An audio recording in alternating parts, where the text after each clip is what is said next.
Hey neighbors, this is Kwanya Lennon, licensed professional counselor and owner of Her Therapy. Thank you so much for dropping by today. April is Sexual Assault Awareness Month, so we're going to continue our conversation on the topic and focus on the impact that it has on its survivors. Now, know the effects of sexual assault is not a one-size-fits-all type of thing. You can have two very similar individuals who have experienced similar assaults, but yet their responses are totally different. One person may have more resiliency and they're able to bounce back and return to a sense of normalcy a lot quicker, whereas another person may have a trauma response and they have a hard time moving forward, or if they're able to function in their day-to-day activities, they're suffering internally and it's impacting their relationships, their work, how they feel about themselves, and even their medical health. And so let's dive right in and talk about some of the ways that sexual assault impacts its survivors. All right, and so one way that it can affect the survivor is through isolation. When someone has been assaulted, they often feel, a sense of shame. They may feel guilt. They may participate in that self-blaming, and so therefore they isolate. They may feel like people are judging them or blaming them, or they may feel worthless. The self-esteem is usually just kind of shot all the way down to the bottom, and so their sense of self-worth is pretty low, and therefore they don't want to be around people. They don't feel like they're worthy, or they may feel dirty and just I just want to keep to myself. And so isolation is one way that it can impact the survivor. Another way is through dissociation, and that's where you have a sense of being detached from your body. It's kind of like your body is here and you're outside of your body. It's a very unusual feeling if you've ever experienced dissociation before. You just feel disconnected from your body and sometimes from your mind. And it can also affect your interactions with other people. You may feel detached emotionally as well. And when you're detached emotionally, it's hard for you to experience or to show extreme emotions, which can include sadness or frustration. Or on the flip side, you can be overly emotional and you may be easily angered, go off real quick, have a short temper, or it can be a combination of those things. You can be detached and have a hard time expressing emotional grief and pain, but anger is so easily able to be expressed, and you just have a very short temper. You can detach by escapism, and that means engaging in activities where you don't really have to be mentally or emotionally connected. For instance, you may read books. I'm not saying that if you love books that you are detached or you're participating in escapism, but reading is one way to escape. You can immerse yourself into the story. You kind of put yourself into the book and you just drift away with it. Another way to participate in escapism is by watching TV excessively or maybe playing video games. So feeling a sense of detachment from other people, from your emotions, feeling dissociated or disconnected from your body are all impacts of sexual assault. Another way is minimizing. A survivor of sexual assault may minimize the experience. They may say, it wasn't really that bad, or at least he didn't penetrate me, or it was just sexual abuse and it wasn't rape. But and so you kind of minimize the experience just to protect yourself. You're trying to protect yourself from those painful emotions. You may, in addition to minimizing, you may experience denial, such as, it really, didn't happen, or, it wasn't all that. And again, denial is a way to protect yourself from very uncomfortable emotions. Another way that sexual assault can show up is through boundaries. Victims often have very poor boundaries. Now, some victims are, their sense of trust has been compromised because, your sense of trust and safety been compromised. And so some may have very tight boundaries where no one can come in. And I'm talking about emotionally come in. Um, but whereas other people, they may be a little bit too trusting. They may allow too many people to access their space, and that can definitely have a negative impact if the person takes advantage of that.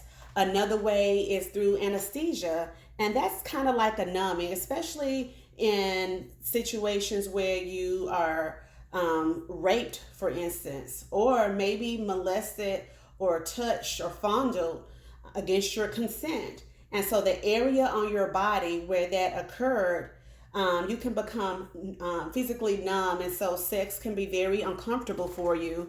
You may actually dislike the act. Whereas on the flip side, some victims or survivors of sexual assault can engage in promiscuity, as well as risky behaviors. They can put themselves in very risky and compromising situations. Now, no matter what, it still doesn't give anybody the right to sexually assault you, but it's not uncommon for someone who is a victim of childhood sexual abuse or a victim of any type of sexual assault, especially rape or attempted rape, where they feel like, my boundaries have been violated, my sense of safety, so I'm just going to go ahead and live life and do what I want to do anyway. It doesn't matter. My body doesn't matter. It doesn't belong to me anymore.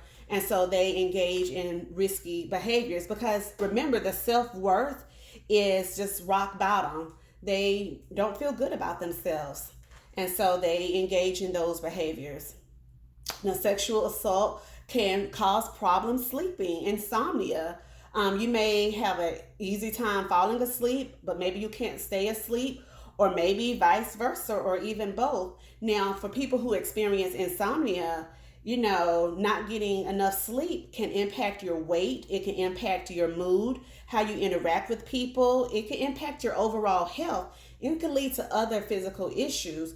If you're not sleeping, chances are you want to sleep. So you may take medicine to help you get some Z's. And so self-medicating can be a thing. You may take sleeping pills at night to help you sleep. And before you know it, you can become addicted to it.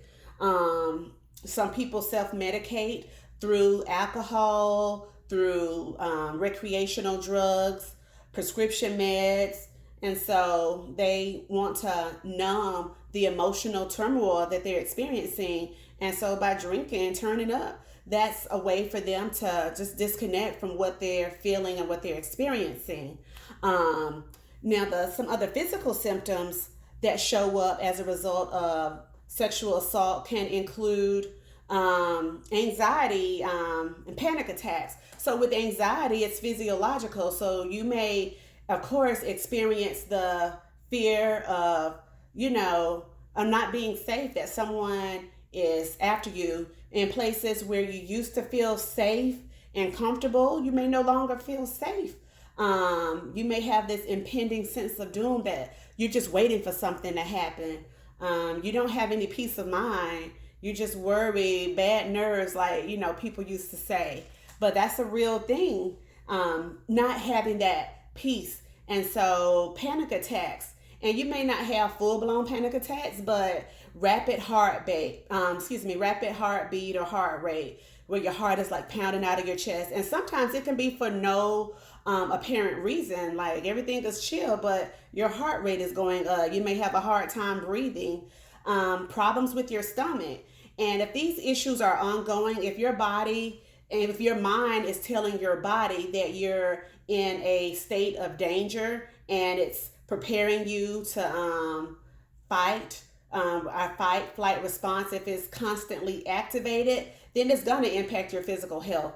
It could easily result in high blood pressure, gastrointestinal issues where you may experience constipation or diarrhea. Typically constipation, though, it's hard to go. and headaches, tense muscles, you're tired all the time. And all of this is a result of the sexual assault. And as I'm naming and talking about all of these things, it's very infuriating to me because someone violated you. You know, you've been violated. You didn't ask for any of this. It's just because someone chose not to control their impulses or their need to be in control and to experience power that they took away your sense of power, and therefore you're dealing with all of these effects. Another thing is, you know, since your power has been taken away, your sense of control, you may be a control freak. You try to control every person and everything around you. You want everything to be perfect because at one point in time, your control was taken away from you. And so therefore, you may overcompensate for that. If you are a sexual assault survivor, please know, and I stress that it wasn't your fault. You did nothing to deserve it, and it's really messed up that you are dealing with the after effects. But the good thing is that it doesn't have to stay this way forever. There's hope. There's counseling available. There are support groups available. Talking to someone. There are things that you can do to help alleviate some of these the physical symptoms as well as some of the emotional symptoms that you can do on your own. But the best thing to do is to talk to somebody about it and not keep it in, because at some point in time it is going to manifest physically, and it's going to impact so many other areas of your life. So next week we'll talk about self-care for survivors. All right, I don't want to leave you hanging with all of the negatives, but there are different ways and things that you can do to get through it. So I hope this was helpful. Thank you so much, and I'll see you soon. Bye-bye.